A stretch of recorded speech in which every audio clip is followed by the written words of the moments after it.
Tony 幫你做功課，蝦皮銷售冠軍撐不住，月收100萬也沒用，平台和品牌照樣榨乾你哦。蝦皮又弄走了一個賣家，而且是台灣的銷售冠軍哦。那是發生了什麼事情呢？未來你會不會也遇到？嗨，我是電商 Tony 陳，歡迎收看 Tony 幫你做功課這個系列。反正就不講大道理啊，就帶你看精彩的商業案例跟八卦。那永遠記得善待你的員工跟客戶就好。好，我們就開始吧。我們上一集講了逐漸虧爆了哦，那這次我們來講蝦皮銷售冠軍也不幹了。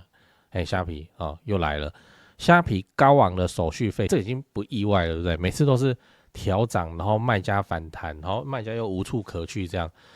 蝦皮高昂手續費下的另一個犧牲者出現了，而且這個犧牲者怎麼樣？他是銷售冠軍哦，最頂尖的人哦，都賺不到錢。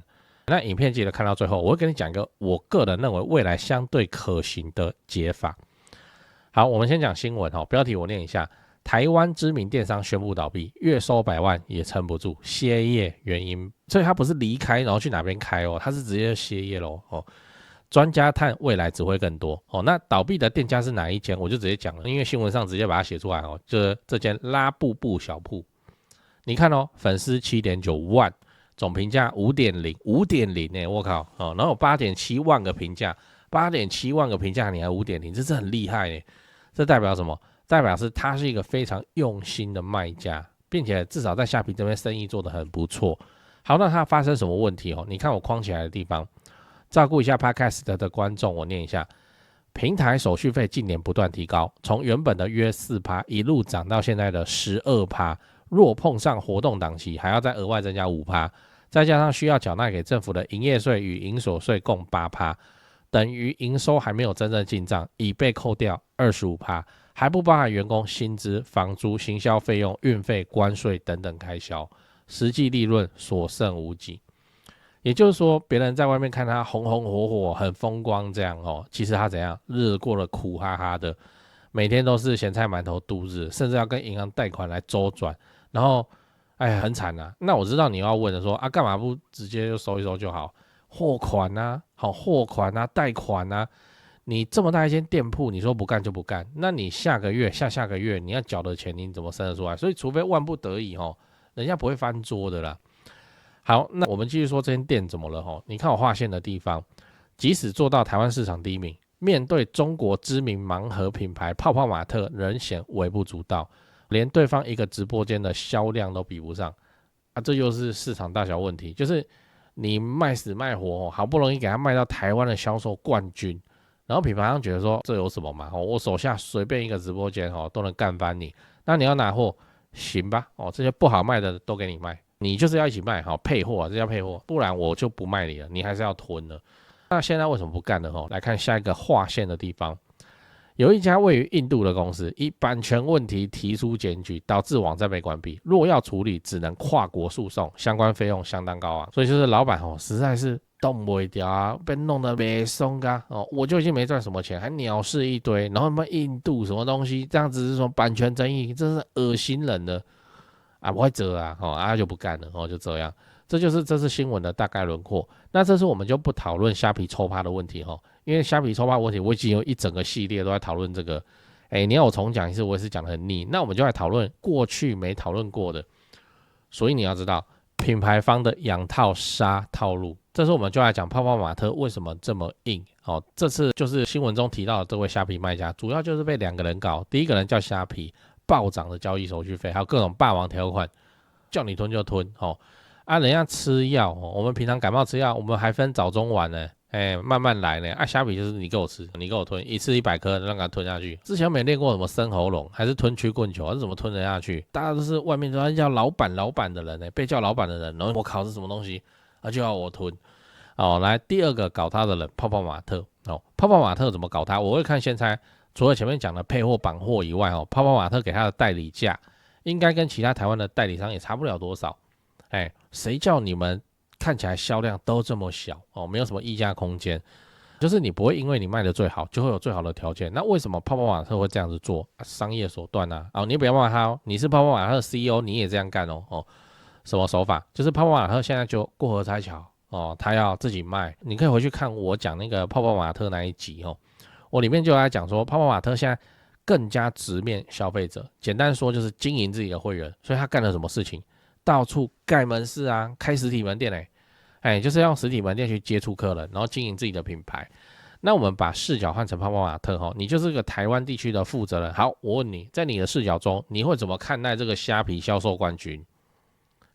我現在的公司的策略是開實體門市，然後就有一個蝦皮還賣得很好，大家會說我是冠軍，我是冠軍，你會怎麼看待這個家伙？我跟你講8個字：窮凶惡極，罪該萬死啊！對不對？你蝦皮每個月你給我賣到100萬以上業績，這是本來我實體店要賺到的錢然後你蝦皮還動不動在那邊鬥價錢你這樣讓我實體店怎麼賣？然後這些蝦皮買的人，他在蝦皮買完就結束了，他不會加我官網會員，會加也是蝦皮會員。最怕的是怎樣？就是你賣的比我官方還好，我要怎麼回頭對上面交代？那就算我沒有調整你代理價格的權限，我也要暗示同事給你比較差的價錢，弄你，塞一堆配一堆爛貨給你，怎樣？我要表達就是今天當品牌方正式下場的時候，絕對是先找誰？代理代購代銷祭天誰先被祭天，誰個頭刀就先砍誰不然呢？所以我會看先猜今天就算沒有印度版權蟑螂出現，這位蝦皮銷售冠軍還是會遇到其他的莫名其妙的鳥事，鳥到讓他覺得說哇靠不做了，這投胎不做蝦皮了，不做了，不愛剩你敢一剩那誰要伺候誰伺候。那最後你要知道，現在有破局的機會嗎？就跟你討論說，如果是你遇到這個問題，就是你做得好好的，原廠下來直接要跟你正面對幹，你要怎麼解這題啦？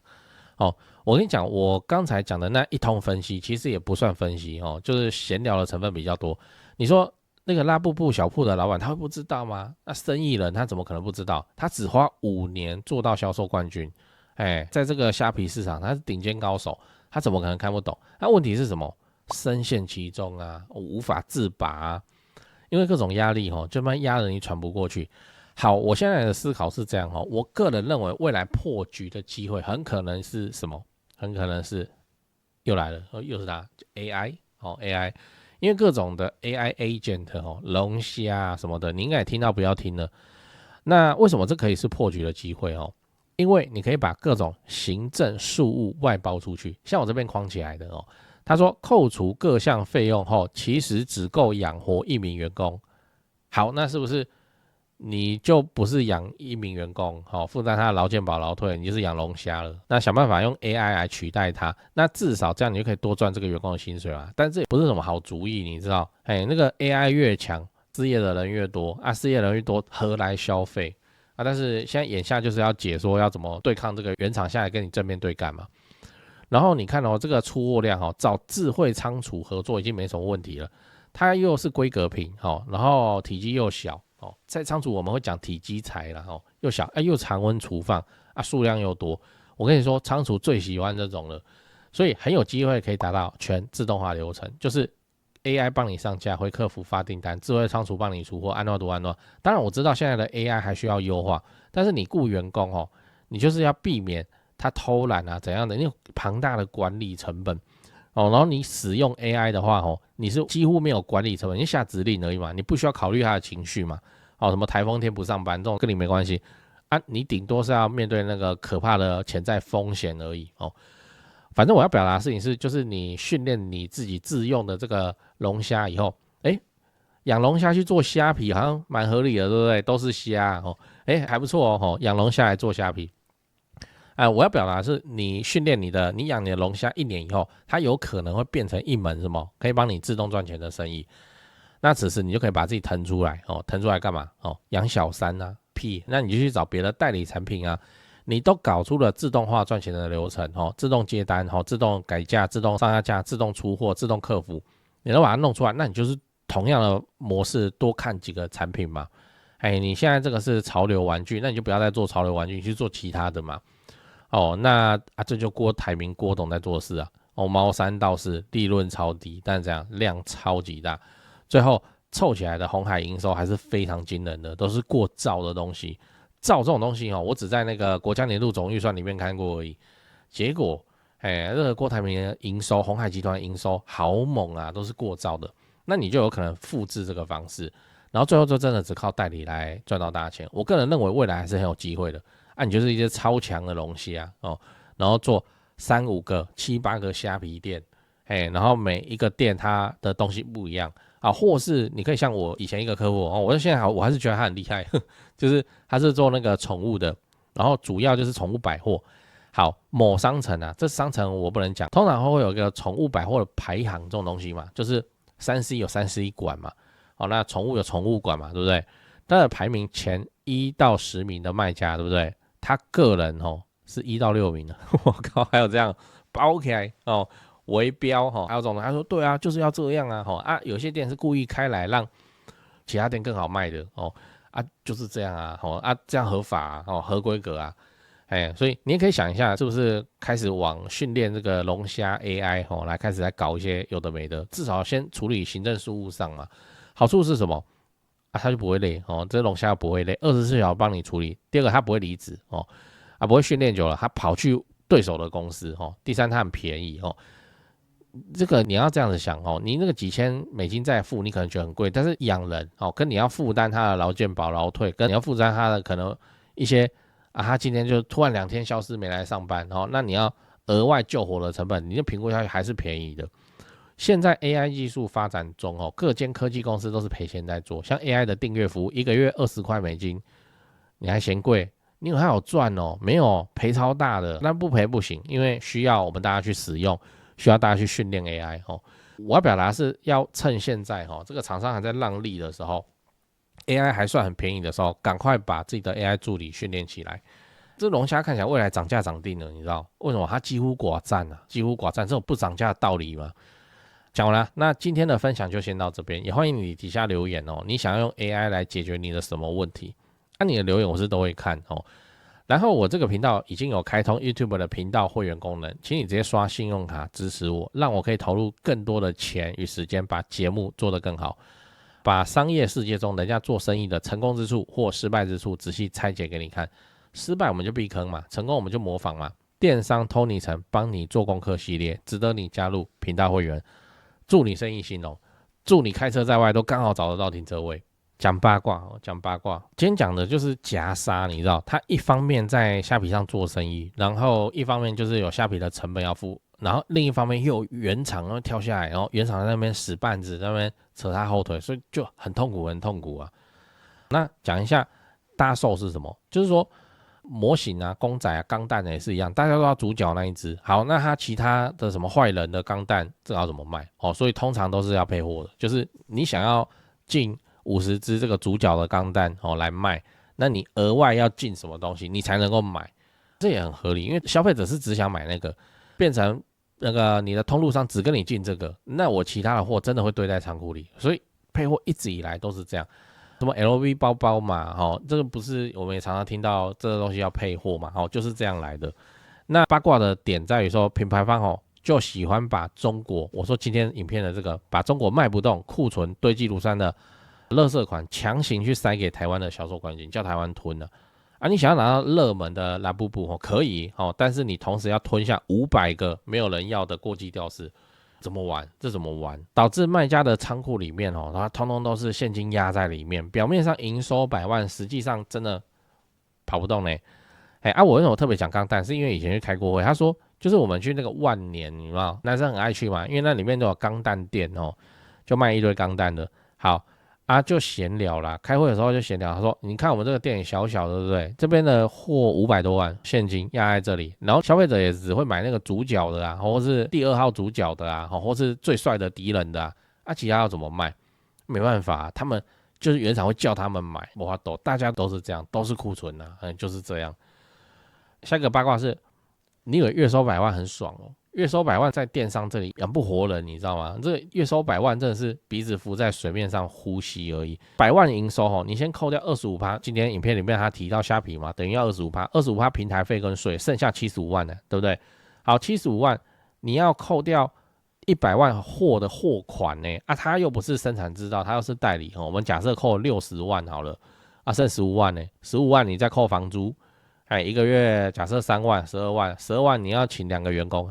這個一個員工毛起來包貨那一個員工毛起來客服跟行政事務，好啊，你剩多少？你可能剩3萬多塊錢而已呢。好，這裡還沒提到說你要再額外做一些行銷宣傳呢。對啊，所以很可怕啦。你在電商電商是有規模化的本事是沒錯，但是不要講就是100萬營收即使你實現了，也不要高興得太早，因為100萬營收一年加起來也不過1200萬，1200萬不怎麼樣。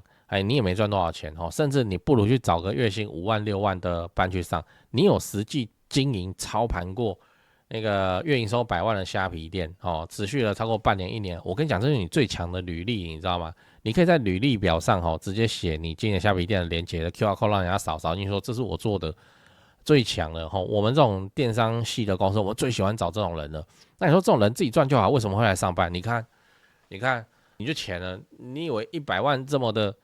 我剛剛是說這樣子弄下來剩多少？剩3萬。好，第二批貨，請你拿錢出來。你說我靠，對呢我這樣100萬營收，我這樣東扣西扣，那真的放到我口，那我第二批貨的錢怎麼來？你要貸款了，你要跟你爸媽借了，很恐怖啦。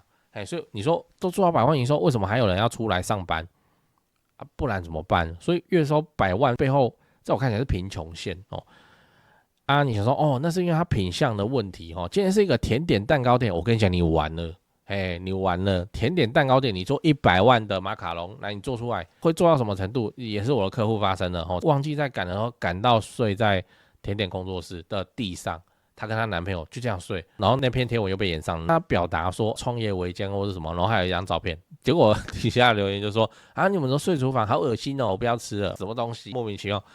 所以月營收100萬甜點蛋糕做不出來啦，你真的做不出來100萬可能大家努力還有辦法，然後突然爆了怎麼辦？就是突然哪個明星就在那邊吃被媒體拍到，然後就突然就莫名其妙就紅了，然後你又沒去管理庫存，就很常發生這種事嘛。甜點蛋糕你要下10個就10個，你沒有去設庫存上限，不好意思，一覺醒，這我客戶都發生過他是做那個料理包。不是現在的預製菜，就是他料理包是自己熬好湯然後自己，我覺得很好吃我剛剛買蠻多的，前後我大概這樣陸續買7、8千塊油吧，就這樣，然後就把它封起來，然後冷凍的，他還賣冷凍的，你看，好，他說他一覺醒來，那時候是跟我講說你們系統壞了壞了，我說怎麼會壞？他說真的很緊急很嚴重，你可不可以先來幫我們看？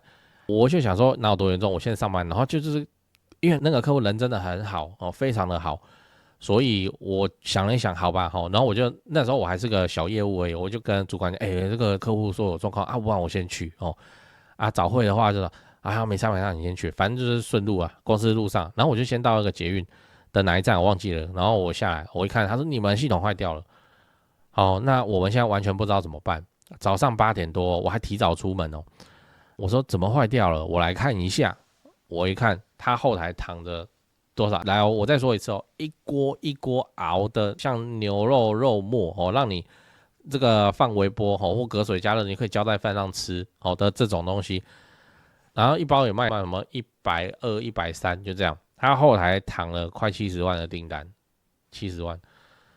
我說這是訂單啊。他說不是啊，就是哪有這樣的，我們平常生意很爛但是突然這樣，這不是你們壞了是嗎？我去看一下每一筆姓名電話地址通通都有。我說這真的是訂單，然後換他們下風，他說哇靠，那這我們要怎麼做？然後一對夫妻在那邊，我想說對還有這個問題你以為呢？你以為你吃到大單是好事情你吃到大單做吃的甜點蛋糕食品你完蛋了，你沒辦法睡了，你就要整天在那邊熬那個東西。後來知道是什麼？後來知道是某位名醫在那個啦，就是 FB 莫名其妙的分析，因為他們好像是哪個好像教友還是什麼，這事過境遷了，這他媽過去10年以前的事情了，所以我可以講教會的教友，然後就帶去分享他吃到就覺得不錯就自己發了，然後那個發了當下那個醫生也還不是很紅，然後就突然就有一天紅了，拿出來發就爆了，會有這種情況呢？扯到這幹嘛？總之就是說。月營業200萬，你要麼你做到死要麼你墊款就開始了，就是人家講的週轉金，100萬很辛苦的，更遑論千萬你賺的錢比較多但是你壓力也很大，你知道？你要怎麼生出下個月1000萬的商品可以賣？你要生出1000萬的商品可以賣，你的貨款不用300-400萬好，拿得出來嗎？那再來下一個就是廣告費的保護費性質，你以為說哎呀，反正我現在已經幹到第一名了，我就不需要再花廣告。我花廣告是為了有一天不花廣告。我跟你講，錯了，你有錢了，廣告花起來跟那個保護費一樣，你知道嗎？那個影視颶風，你知道嗎？我們大家在看那個中國超高質量的、超高作品等級的那個影視颶風，連他們在新影片出來的時候，在抖音、在 B 站還是要花錢買廣告。他已經是第一名了，他還是要花，為什麼？保護費性質只能是這樣。那這個沒辦法啦，你不交這個保護費，演算法冠軍寶座明天就可以讓給別人。所以電商就是這樣，好不好做？你做起來當然順風順水很好做，但是你沒做起來，你還在掙扎的路上，那真的是痛苦，很痛苦，非常之痛苦。你光那個週轉，你想不想做大生意？想齁，你想不想那個一個月營收2000萬？好。請問你要拿多少錢出來週轉？你有那個錢嗎？然後原廠在扯你的後腿，蝦皮開始在抽，然後各種問題有的沒的，員工上班途中出車禍，然後來跟你報告，你整天煩這些事情，你就煩到爆裂。